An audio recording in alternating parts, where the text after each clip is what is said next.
let's say that you're out there and you're looking at 5-bedroom houses, and you're all of these, and you make offers on these properties. I would buy your house this way. What if 2 of them come back and are accepted? You're not going to live in 2, so you could buy one as a rental. You could, you could live in one. Mm-hmm.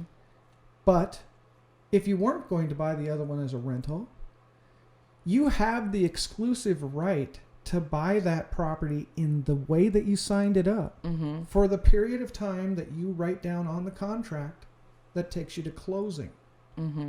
Okay? So if you have this exclusive right to buy it that way, by putting an and or assigns behind your name, so if it's your name and or assigns, it means that you have the right to buy this, or someone that you know, whoever you give it to.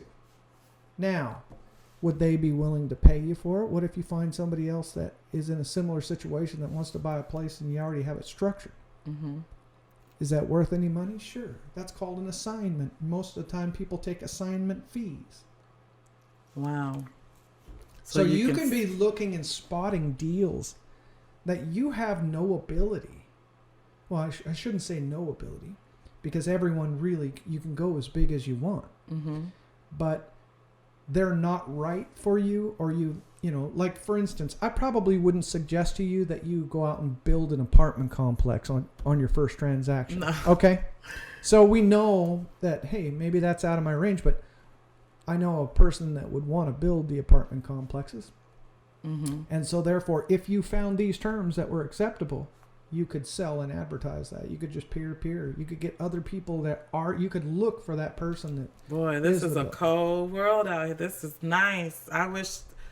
This is nice information. This is happy really to give good. It to you.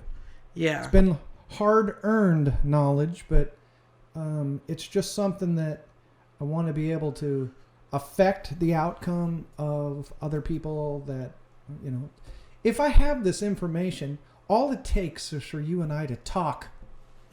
And it spreads. Commercial property is hard to sell, so that's a good investment. I'll say this, harder to sell. Harder to sell. That's a good investment. Any bedrooms over 5 or 6 bedrooms is harder to sell. I heard you say that was a good investment. Well, I said that it'll be easier for you to buy them. Because no one... It's what you do with it to create its value after you've purchased. After you purchased it, okay. I'll give you, sometimes having 2 houses on one lot is harder to sell than just a single house. Okay? But if we bought that place, we could divide possibly the second house from them and sell them as individuals. That'll increase its value. Okay? So we take something that's harder to sell for a seller. Okay. With the end, looking at it with the end in mind, right? What are we going to create from this, and how much financing do we need to do, right? But let's say that you buy a piece of land that's commercial and you want to build your business on top of it. And in that business, you want to a retail office space. Okay. And in that, you're going to create other offices in there that you also rent in order. Okay. So those type of things. We took something that's harder to sell, which is vacant land, and we increased its value by putting onto it an asset that creates a cash flow. Yes. Okay. Got it. So yes, you're right. Those things are... So is it a good investment? You know what? You want to know what the most common question that I get everywhere? What's a good deal? What's a good deal, and when can we meet again?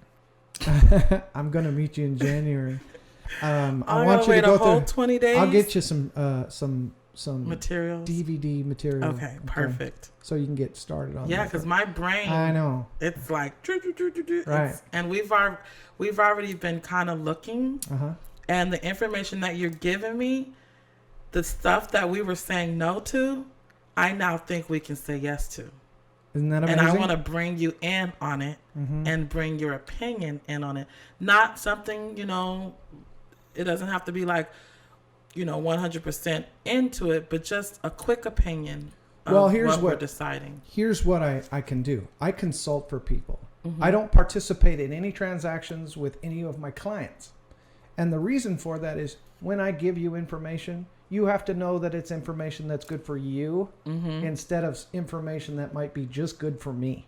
Yeah, so I need some consulting. Yeah, that's so exactly you need consulting on it, and then you can create then I can create the information I need. That way you keep a separate distance and you go, okay, when I ask this question, I expect the truth out of it. And so the main thing I need, I heard you say throughout this whole podcast, is that I need an LLC. You need a structure. And I'll sit down with you next week and we'll go over the structure, okay? Because I need to know, I need to know what it is that you're trying to protect either for or against before making those recommendations. And Real Estate Moxie has an attorney that is a corporate counsel there.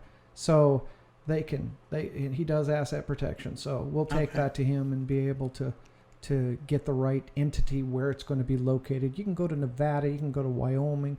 Depends, you can do it right here locally. You can do any of those different areas. And there's benefits to that. You just need to have that explained a little bit so that you understand. Because I had a corporation, but I didn't use it correctly. So it's not the tool, it's how you use that tool. You know? I'm soaking this up. I can't wait to listen to this again and over and focus on what it was I was grasping.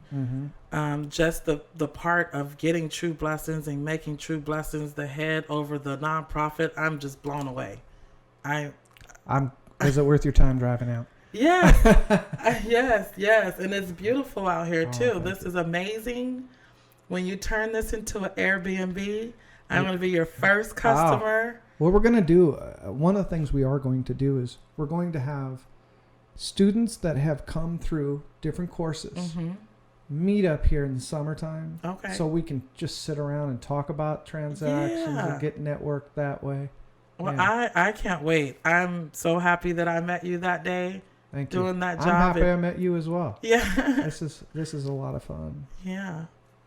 Merry Christmas. Yes, you too as well. And thank you so much. Yeah, is there any other questions you have for me or? Oh, we'll have a lot. We will have a lot of questions. We will be discussing this for a long time. Well, thank you so much, Rusty, for having me on your podcast today. It was truly Let's follow up with you. All right. Okay. Perfect.